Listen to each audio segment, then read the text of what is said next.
Chapter 3. The sound of whistling carried on the wind, coupling with the rustling of leaves and the occasional squirrel scrambling up into the safety of a nearby tree. Gabriel Davis loved a leisurely morning walk before the rigors of the day. Nothing better than waking up before the sun rose and drinking a strong cup of coffee before saddling his Mustang, Rowdy, and walking the woods before reality and his assistant started calling. There was just something about waking up slow like this with his best friend that started the day off right. He missed it when he was in Afghanistan. He never planned on taking it for granted again.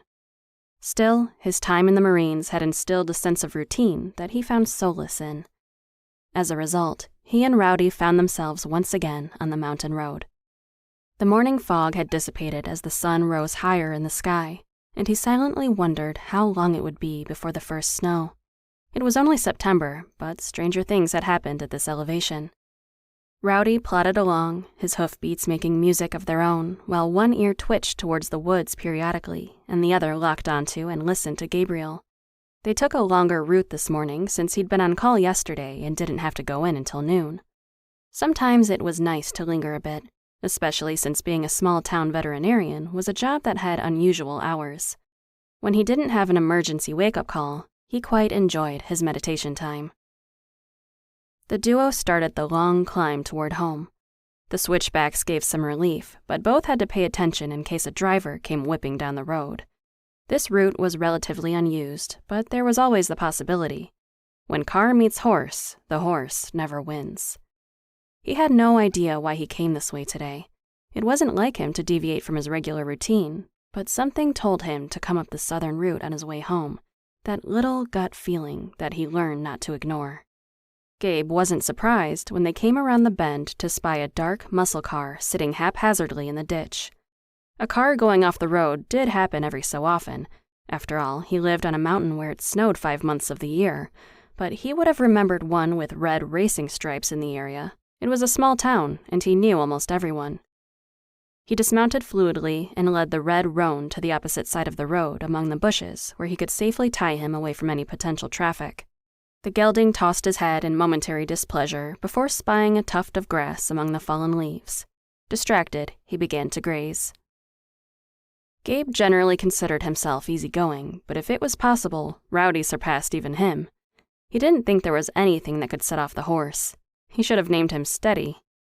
Rowdy seemed ironic, but he didn't have the heart to change it now after all this time.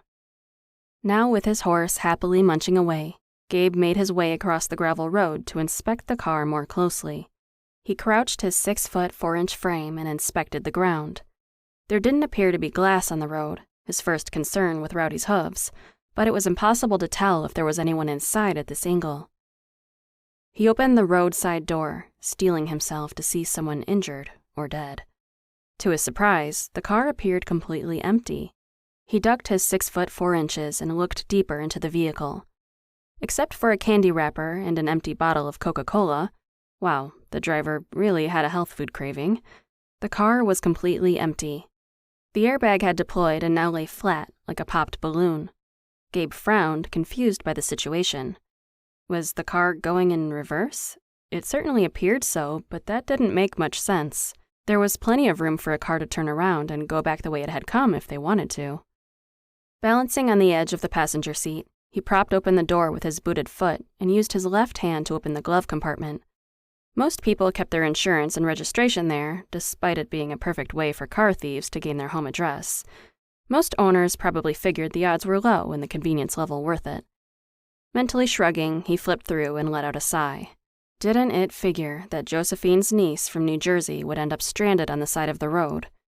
He really hoped she had the sense not to go into the woods, because there was certainly no sign of her on the roads during his ride. Gabe pinched the bridge of his nose and reminded himself to breathe. It wouldn't be good for Josephine to worry about her niece while trying to recover from a broken foot and torn tendons. As far as he knew, the girl wasn't even supposed to be here for another few days. He scooted back out of the car and closed the door. The Charger didn't seem to be in too bad of shape, but it would certainly need a winch to remove it from the ditch. Gabe lifted his jean-covered leg and pulled the phone out of his boot, knowing before he did so that service would be unlikely until he got home. Sure enough, no bars at all. Not uncommon for the mountain roads. Just as well, he would ride up toward the cabin and see if he could find her. In one swift motion, he mounted up and urged Rowdy up the mountain towards home, and hopefully, a wayward city girl who was proving to be very interesting indeed. Keeping up a forward trot, Gabriel scanned the road and the ditches on either side, looking for signs of someone passing.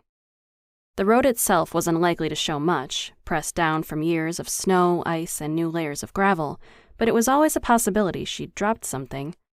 He figured that if she could make it out of the car, she probably made it back to her aunt's, and his worry was for nothing. Still, sometimes adrenaline carried survivors of crashes farther than physically possible until they crashed suddenly. If she was somewhere on the side of the road, passed out, he didn't want to miss her. "Rowdy, my boy, let's hope she made it back to the cabin in one piece. I'd hate to tell Miss Josephine bad news while she's still recovering from her own injury."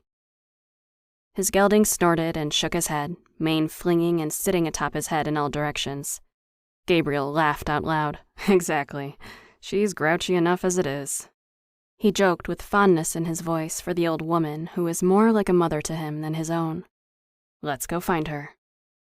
As he turned the last curve in the road, he clucked and they loped up the drive to his friend's house, hoping someone was there.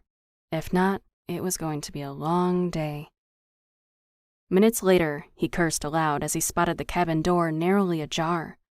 That was never a good sign, especially in the mountains where black bears felt perfectly comfortable wandering into homes if given the opportunity. It was going to be a long day. Gabriel brought Rowdy to a stop and swung out of the saddle, looping the split reins over the hitching post Josephine had put there for him, and ran blindly into the house, wishing he had a shotgun. The black bears were gearing up for winter, and they could get quite curious. The growl of a 70-pound pit bull breed, probably an American Staffordshire Terrier, standing over her unconscious owner was no less terrifying than a bear, but a dilemma indeed.